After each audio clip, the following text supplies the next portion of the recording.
साथियों, तुमको शुरू से लेकर और आज तक यूज किया गया आपके बीच के वही सरगना। कोई अपना मुकदमा दिसंबर में डाल चुका, कोई नवंबर में डाल चुका, लेकिन आपको बेवकूफ़ बना के रखा गया, आपको इंतज़ार कराया गया। आज वही आप लोगों को धमकी भी दे रहे हैं।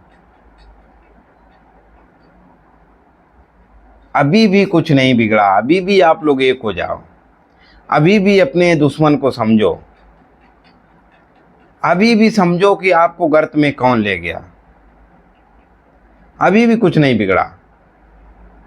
लेकिन अब अगर आपने देर की तो हम ज़्यादा लंबी बात ना कहकर, शुरू में भी हमने वही बात कही थी और आज भी कह रहे हैं कि LUCC के लोग, समीर अग्रवाल भी ऑडियो डाल रहा है, वो स्पष्ट कह रहा है कि RK सेट्टी, शबाब हुसैन और उत्तम राजपूत, RP तिवारी, रवि तिवारी और बंसल और संजय मोदगल, इनसे जिनके कनेक्शन रहे हैं, ये तो बड़े माफिया रहे हैं। इन्होंने हमारी कंपनी को ख़त्म किया ही है। इनके साथ जो जुड़े रहे, इनके साथ जिनका बैठना उठना रहा, इनके साथ जो लोग चाय पीते, खाना खाते थे,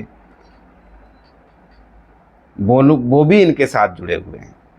सालों पहले आपके बीच, आपके ज़िले के लोगों ने आपसे गलत वसूली कराई, जिसमें ललितपुर में अप्रैल और मई में ये कांड हुआ। तो क्या वो सीनियर आपके पास नहीं बैठे? उन्होंने मौका पाया कि जितना हो सके इन लोगों से वसूली करा लो।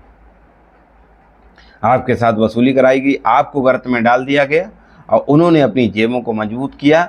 कोई रियल एस्टेट प्लाटिंग का काम कर रहा है, कोई फैक्ट्रियाँ खोल रहा है, कोई कुछ काम कर रहा है, कोई कुछ काम कर रहा है।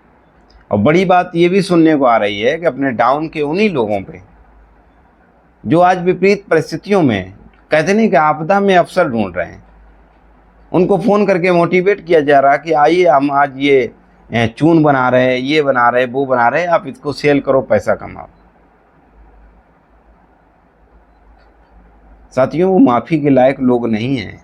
अगर ऐसी कोई मानसिकता रखते हैं तो माफ़ी के लायक लोग नहीं हैं ये। इनके खिलाफ कठोर से कठोर कार्रवाई होनी चाहिए। और जो छोटे एजेंट, जितने एजेंट छोटे हैं, जिनकी समीर अग्रवाल जैसे दुबई में बैठक नहीं थी, उनके साथ समीर अग्रवाल के साथ चाय पीना नहीं था, बैठक नहीं था, या इन लोगों के साथ ज़्यादा चर्चा पर चर्चा नहीं थी, वो पीड़ित लोग हैं, वो पीड़ित एजेंट हैं, वो पीड़ित निवेशक हैं। बाकी वो एजेंट पीड़ित, वो दोषी नहीं हैं। जिले के 2 से 3 एजेंट दोषी हैं। अधिकारी जो बनते थे, कारपोरेट मेंबर अपने आप को कंपनी में बताते थे, जो भी जिसने भी कहा कि हम कारपोरेट मेंबर हैं, कंपनी कलर हैं, वो इसमें फ्रॉड में शामिल हैं। उनके साथ देशद्रोही जैसे मुकदमे लगने चाहिए, उनके साथ गैंगस्टर जैसी कार्रवाई होनी चाहिए, उनके साथ गुंडा एक्ट कार्रवाई होनी चाहिए। जघन्य अपराध उन्होंने किया है तो ये संगीन धाराओं में के तहत उनके खिलाफ कार्रवाई होनी चाहिए। मेरी ये मांग है। बाकी आप लोग अपना अपना विचार रखें और अपनी सहमति और असहमति जताएं। हमें मालूम है कि मेरी इस वीडियो से कि कुछ लोगों के पेट में दर्द होगा, वो कमेंट में मुझे गालियां भी देंगे, लेकिन जो सच में पीड़ित हैं, जो ईमानदार हैं, बड़े भी लोग भी जो ईमानदार हैं, उनके लिए भी रास्ता, जो साथ आज लड़ रहे हैं, जो ईमानदार हैं वो साथ लड़ रहे हैं, वो लोगों के साथ लिबाकर जा रहे हैं, चाहे वो दिल्ली हो चाहे लखनऊ, वो बुलाकर जा रहे हैं, साथ में जा रहे हैं, उसी ट्रेन से साथ में पन्नी बैठ रहे हैं, साथ में लेट रहे हैं।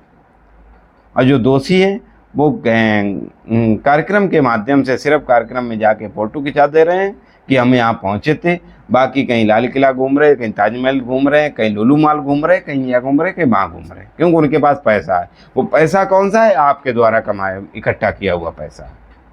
उनकी मेहनत का पैसा नहीं है, आपकी मेहनत का पैसा है। तो उससे वो ऐश और आराम कर रहे हैं। इसलिए गर्त में कौन जा रहा है? आप जा रहे हैं। इसलिए साथियों, अभी भी एक हो जाओ, अपने ज़िले के पुलिस प्रशासन से संपर्क करो, एकत्रित होकर मिलो और न्याय की गुहार लगाओ। 100% आपके साथ न्याय होगा और सभी के भुगतान पटल भी खुलेंगे, फार्म भी जमा होंगे और भुगतान भी होगा। लेकिन जितने भी ज्ञापन देते थे मीडिया और अधिकारी भी हम लोगों से बात ये करता था कि आप जिस दिन इसमें एक पॉइंट ये भी लिख लो कि हमारे बीच जांच हो, जो भी दोषी पाए उनको उनके खिलाफ कार्रवाई हो, तब तो हम जांच करवाएं। आप दोषियों को भी बचाना चाह रहे हो, इसलिए हम मजबूर हैं। साथियों, एजेंट का काम था ब्रांच तक पैसे को ले जाना। ब्रांच मैनेजर किसको भेज रहा किसको नहीं भेज रहा उसकी जिम्मेदारी थी। जिस प्रकार से ब्रांच में बड़ा अधिकारी बने बैठा था, छोटे एजेंट उसके सामने बात नहीं कर पा रहे थे, तो आज भाई छोटे एजेंट पूछेंगे उसी से, निवेशक भी उसी से पूछेंगे कि आपके ऑफिस से मेरी एक पासबुक बनी हुई है, साफ साफ लिखा हुआ ब्रांच, आप उस ब्रांच के मैनेजर थे, आप बताइए, जवाबदेही है कि इस पैसे को आपने कहाँ भेजा। और फिर अप्रैल मई में जब कहीं जिलों में प्रॉब्लम हुई तो आप सतर्क क्यों नहीं हुए? आपने दिसंबर तक कलेक्शन क्यों कराया? आपने नवंबर तक कलेक्शन क्यों कराया? आपने इन छोटे एजेंटों को गर्त में क्यों डाला? साथियों, ऐसे दोषियों को प्रकृति माफ नहीं करेगी, लेकिन उसके लिए आप लोगों को भी संघर्ष करना पड़ेगा, आपको भी लड़ना पड़ेगा। सभी को जय हिंद, जय भारत।